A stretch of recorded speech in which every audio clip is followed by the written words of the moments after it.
Namaste. In last period, we have started our fifth lesson, that is vectors, in which we have discussed how to represent a vector mathematically, what are the different types of vectors. In present period, we want to take operations on the vectors, means addition, subtraction, as well as multiplication by a number to the vectors. So this is coming under the heading which is called as the algebra of the vectors. Now, if I consider a vector a bar, if this is a bar,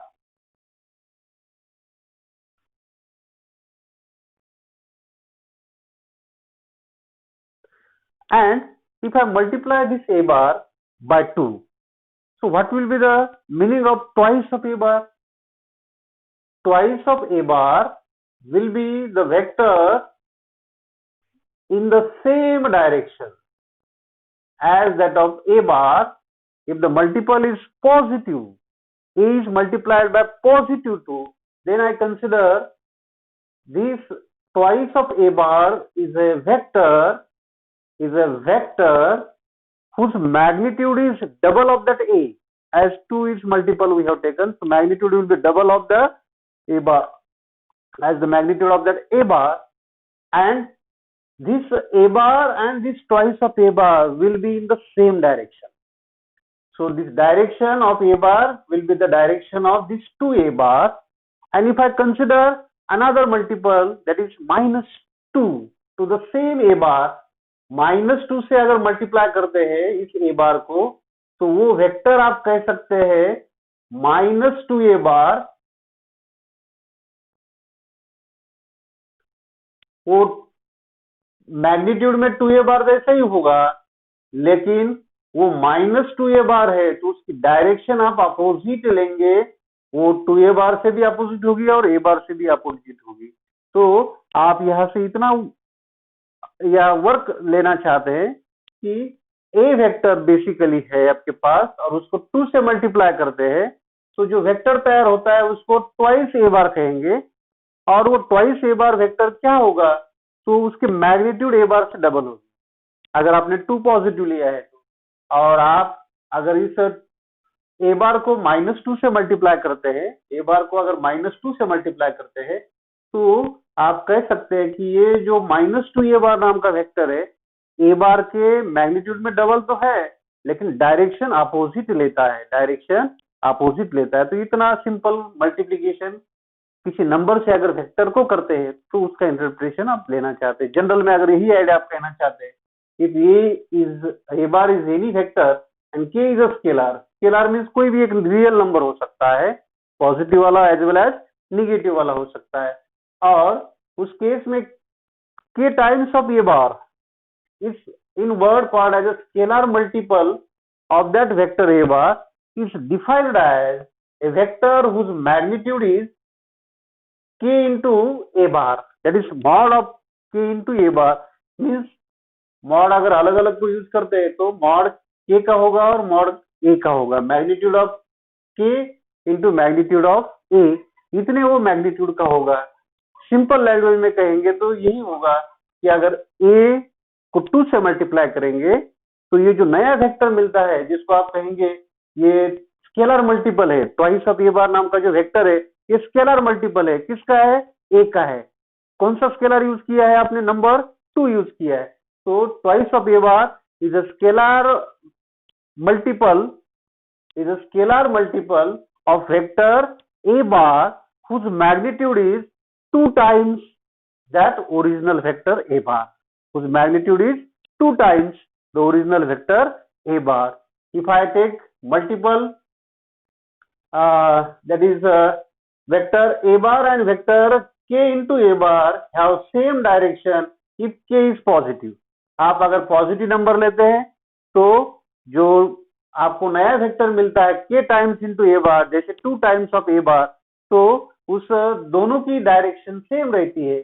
और आप अगर k को negative लेते हैं, less than 0 means negative वाला अगर k multiplication में लेते हैं किसी वेक्टर के, तो ए बार और नया वेक्टर जो होगा माइनस वाला मल्टीपल के लेके ए बार के साथ, तो उसकी डायरेक्शन अपोजिट मेंटेन होती है. तो ये सिंपल जो आपने यहाँ डिस्कस किया है वही यहाँ इसको इंटरप्रेट किया है।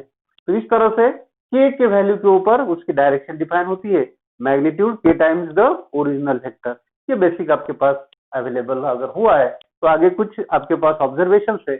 अगर वो नंबर अगर 0 है तो किसी वेक्टर को मल्टीप्लाई करते समय अगर नंबर 0 है तो क्या होगा, 0 से किसी वेक्टर को मल्टीप्लाई करेंगे तो कौन सा वेक्टर तैयार होता है, 0 वेक्टर तैयार होता है। तो वेक्टर कन्वर्ट्स इनटू 0। नाउ अब यहाँ आप ऑब्जर्व कर सकते हैं, मेरे पास एक वेक्टर ए बार है और दूसरा वेक्टर है 2a बार। वो 2a बार हो सकता है, 4a बार हो सकता है, 100a बार हो सकता है।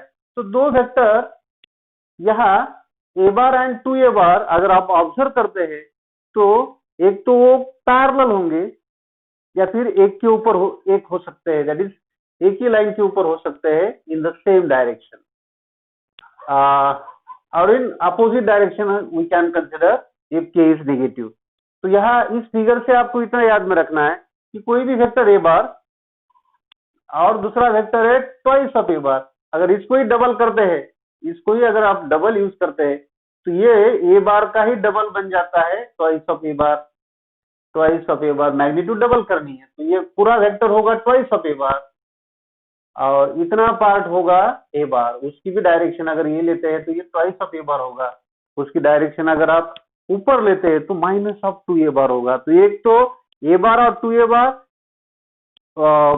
क्या कह सकते हैं, कोलिनियर है ऐसा कह सकते हैं, एक ही लाइन के ऊपर है, आप उनको रीइंटरप्रेट कर सकते हैं। या फिर इस तरह से इसको अगर मैं कुछ लेटर यूज करता हूँ, अगर ये बी बार है तो ए बार और बी बार की वैल्यू क्या है, बी बार तो ट्वाइस ऑफ ए बार है। तो दो वेक्टर अगर ए बार है और सम नंबर इनटू ए बार है तो ये दो वेक्टर डेफिनेटली आप कह सकते हैं एक तो कोलिनियर होते हैं या फिर पैरेलल होते हैं, चलेगा। एक तो कोलिनियर होते हैं, इस तरह से अगर वो लेते हैं तो कोलिनियर कह सकते हैं, या फिर वो पैरेलल हो सकते हैं। पैरेलल भी केस आपके पास तो दिखाई देती है। तो ए बार एंड 2a बार लेते हैं तो इसी डायरेक्शन में लेना पड़ेगा ए बार और 2a बार, और जब आप ए बार एंड माइनस 2a बार लेते हैं तो माइनस 2a बार की डायरेक्शन अपोजिट। तो आप ए बार 2a बार के साथ कोइंसाइड है या फिर कोलिनियर है ऐसा कह सकते हैं, या फिर ए बार माइनस 2a बार भी कोलिनियर है ऐसा कह सकते हैं। या फिर कोलिनियर का कंसेप्ट अगर आप यहाँ यूज नहीं करते और इस ए बार और ये इस वेक्टर को नए वेक्टर के नाम में यूज करते हैं तो ये ए बार 2a बार एक दूसरे को पैरेलल है, ए बार माइनस 2a बार भी पैरेलल है, भले डायरेक्शन अपोजिट है। याद में रखो डायरेक्शन अपोजिट रहने के बाद भी वो पैरेलल मेंटेन हो सकते हैं। तो पैरेलल कंसेप्ट अलग है, उनकी डायरेक्शन सेम या अलग अपोजिट हो सकती है लेकिन पैरेलल अलग हो सकता है।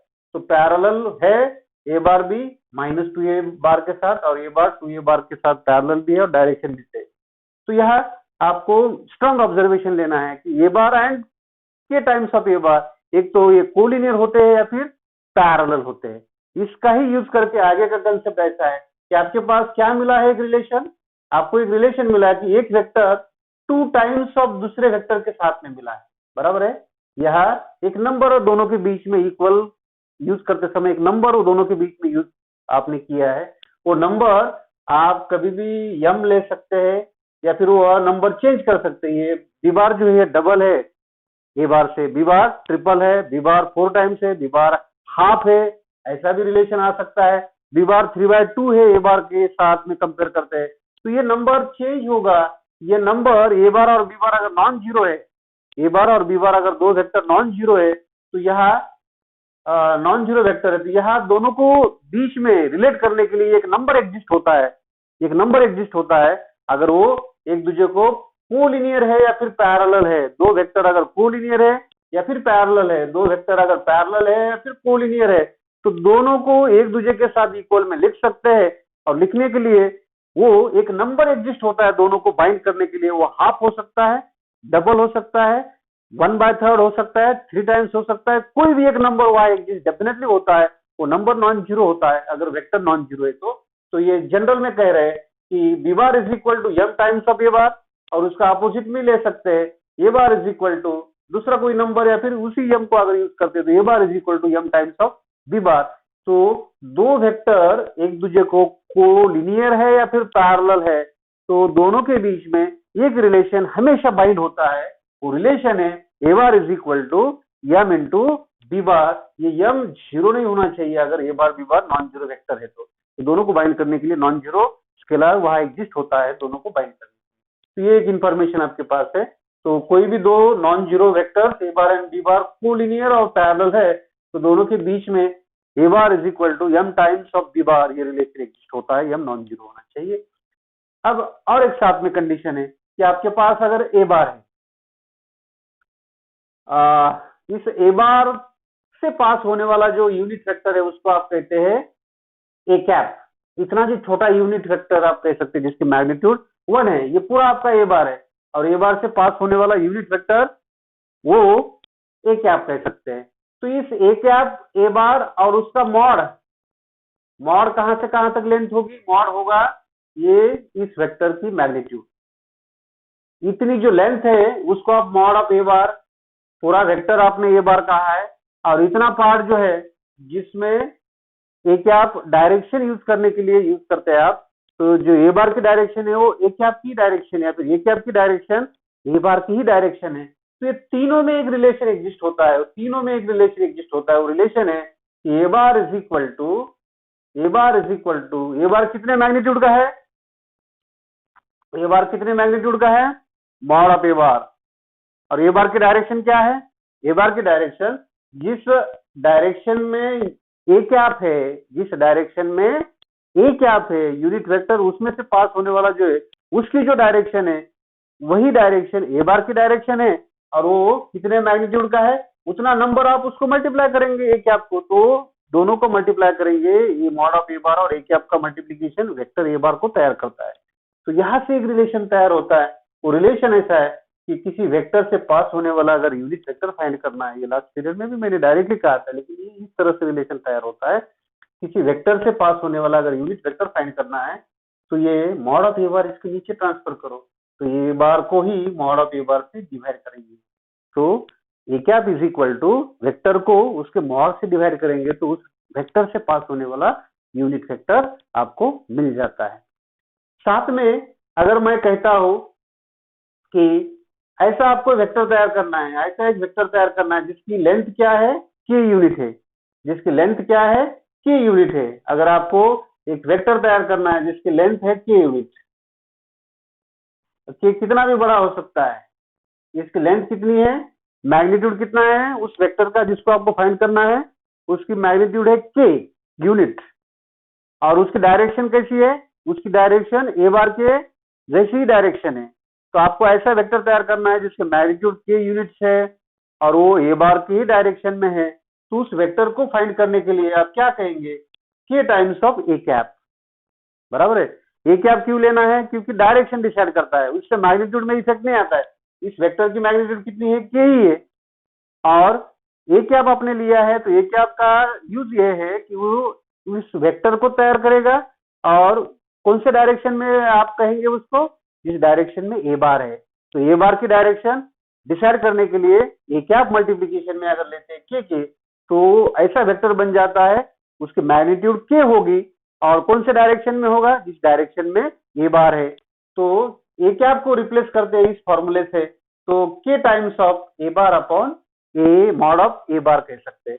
तो इस तरह से आपके पास कितने भी मैग्नीट्यूड का वेक्टर अगर फाइंड करना है तो उस वेक्टर को फाइंड करते समय उसके मैग्नीट्यूड से मैग्नीट्यूड को यूज करो और उस ए बार को मॉड ऑफ ए बार से डिवाइड करो। तो इस तरह से आपके पास ये फॉर्मूला तैयार होता है, आगे यूज करेंगे। अब आपके पास है दो वेक्टर को ऐड करना है, तो एडिशन करना है, तो क्या वर्क होता है एडिशन का। तो मेरे पास एक रूल है, ये लॉ है, वो लॉ ऐसा कहता है। तो लॉ की तरफ जाने के लिए एक एग्जांपल आप अगर देखते हैं कि एक रिवर है और रिवर के पास एक बोट है, रिवर का खुद का एक फोर्स है, रिवर का खुद का एक फोर्स है, और इस बोट को इंजन से भी एक फोर्स अप्लाई किया है। वो फोर्स आप इस ए पार्ट से बी पार्ट तक जाना चाहते हैं, तो इंजन जो बोट के अंदर है उस इंजन को भी फोर्स मिला है और वो इस डायरेक्शन में, खुद वाटर फ्लो का करंट का एक खुद का एक फोर्स है, रिवर में पास होने वाले वाटर में एक करंट होता है, उसका एक खुद का फोर्स होता है, और बोट के इंजन में से भी बोट को एक फोर्स मिलता है। तो ये दोनों फोर्सेस यहाँ अप्लाई हो रहे हैं। वाटर के ऊपर एक फोर्स है और बोट के ऊपर एक फोर्स है। तो ये बोट को ट्रैवल करना है बैंक ए से बैंक बी की तरफ, ए से बी इस रिवर के वाटर से आपको क्रॉस करना है, वाटर को रिवर को क्रॉस करना है। तो ये दोनों फोर्सेस अप्लाई होने के बाद ये फोर्स और ये फोर्स दोनों इस बोट के ऊपर एक्ट होके, ये बोट यहाँ डायरेक्टली नहीं आती है, सीधी नहीं आती है, परपेंडिकुलर नहीं आती है। तो उस केस में ये बोट का डायरेक्शन थोड़ा स्लाइट चेंज हो जाता है और इस डायरेक्शन में वो आपको मिलती है। आना चाहिए यहाँ, लेकिन बोट आती है यहाँ अगर वो करंट वाटर का जो है वो अगर एक्ट होता है स्ट्रांगली। तो ये बोट सीधी आपको इस बी के पास नहीं मिलेगी, ये बोट इस डायरेक्शन में आती है। तो कितने फोर्सेस अप्लाई हो रहे हैं? दो फोर्सेस। वो दो फोर्सेस अप्लाई होते हैं, एक वाटर के ऊपर है, एक बोट के ऊपर इंजन से मिलता है। और बोट जब ट्रैवल करेगी तो ना वो इस वाटर के डायरेक्शन में आएगी, ना इंजन के फोर्स के डायरेक्शन में आएगी, उसका स्लाइटली डायरेक्शन अलग होगा। अगर ये दो फोर्सेस स्ट्रांगली अप्लाई होते हैं तो उस डायरेक्शन को इस तरह से इंडिकेट कर सकते हैं। ये रफ फिगर है, ये हर वक्त ऐसा होगा, ये फोर्सेस के ऊपर डिपेंडेंट होगा कौन सा फोर्स कितना एक्ट होता है। लेकिन इस जनरल एग्जांपल से आप इतना आइडिया कर सकते हैं कि दो फोर्सेस अप्लाई हो रहे हैं, दो फोर्सेस का एक रिजल्टेंट वेक्टर, रिजल्टेंट फोर्स तैयार होता है, बराबर है, दोनों का मिला के एक रिजल्टेंट फोर्स तैयार होता है। तो उसको रिप्रेजेंट करने के लिए अपने पास कुछ रूल्स है। तो पहला रूल, दो फोर्सेस का रिजल्टेंट फाइंड करने का, या फिर दो फोर्सेस की सम फाइंड करने की, दो फोर्सेस का एडिशन फाइंड करने का जो पहला रूल है उसको कहते हैं parallelogram law of addition of two vectors. अब ये रूल अगर शॉर्ट में कहना है तो वर्ड में रूल ऐसा कह सकते हैं, if two vectors A bar and B bar represents in direction and magnitude as a two adjacent sides of a parallelogram. Two vectors a bar b bar represent in magnitude and direction as the two adjacent sides of a parallelogram. Two adjacent sides of a parallelogram. Then their sum, their resultant is along the diagonal of the parallelogram, starting from their common point. Then their resultant, that is AC, resultant that is diagonal AC, is the resultant of this A bar and B bar. The diagonal must start from their common point, which is the common point of the two adjacent sides. So AC is their resultant vector, AC is their sum, AC is their addition. So this law in particularly by this consideration can be written as A bar and B bar be two vectors. Consider A B bar and AD bar along two adjacent sides of a parallelogram such that AB bar is equal to A bar, AD bar is equal to B bar. Then their resultant A bar plus B bar lies along the diagonal of the parallelogram,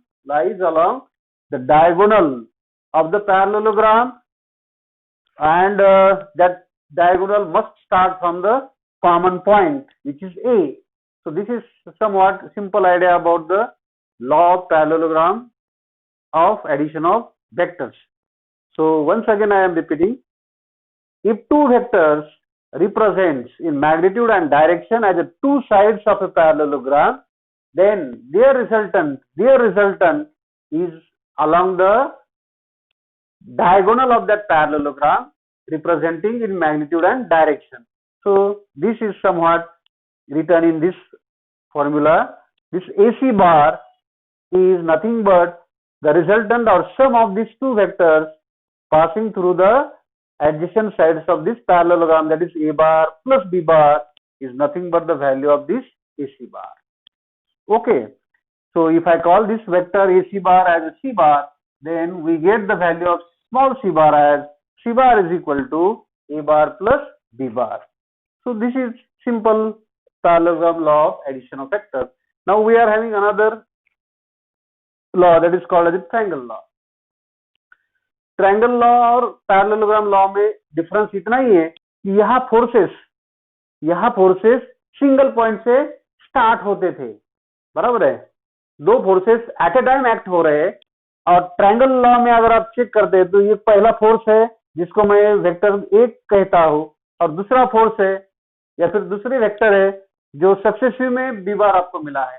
तो पहला vector, दूसरा vector 1 bye 1 apply हो रहे हैं in order. तो ऐसे दो vector का रिजल्टेंट फाइंड करना है तो उसको ट्रायंगल लॉ से आप फाइंड कर सकते हैं। ये फोर्सेस, ये दो vectors at a time point से स्टार्ट होते थे, उस केस में law of parallelogram, law of addition of vector use करेंगे। यहाँ सक्सेसिव में दो फोर्सेस वर्क कर रहे हैं, दो वेक्टर इस तरह से आपने रिप्रेजेंट किए तो उसमें ट्रायंगल लॉ का स्ट्रक्चर मेंटेन होगा। अब इसमें सिंपल में आप यही कहेंगे कि ट्रायंगल लॉ की जनरल डेफिनेशन ये हो सकती है, if two vectors a bar and b bar represent in magnitude and direction as two sides of a triangle in order, then their resultant or the third side of the triangle represent in magnitude and direction as the resultant of these two vectors. This is the simple law, that is triangle law. What?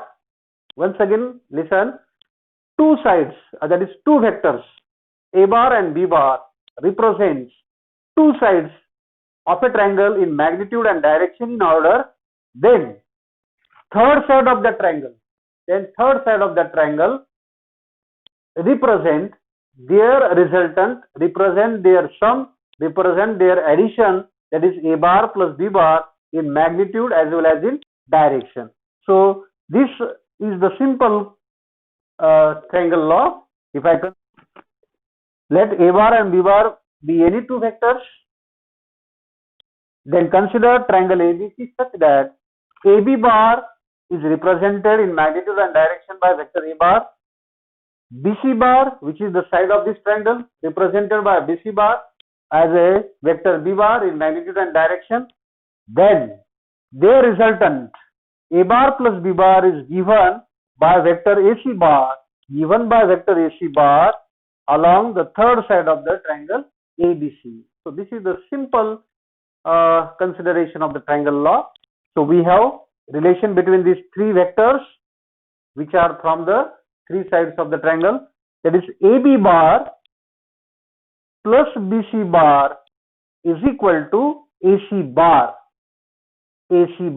not CA bar. Listen, this third side starts from the beginning point of these two vectors. तो जहां से ये दो vector start हुए थे वहां से आपको थर्ड साइड स्टार्ट करनी है। इस तरह से सी से लेकर ए तक नहीं आना है, आपको ए से लेकर सी तक जाना है, क्योंकि अपोजिट स्ट्रक्चर में ये अपोजिट वेक्टर तैयार होते हैं। तो आपको ए से सी तक वेक्टर तैयार करना है, दोनों का रिजल्टेंट तैयार करते समय तीसरी साइड पहले पॉइंट से स्टार्ट होगी। तो इस तरह से ये कंसेप्ट है। तो A bar is equal to A bar plus B bar is equal to this AC bar. If I call this as a C bar, then we can write here also A bar plus B bar is equal to C bar. तो ये triangle law of addition of vector है।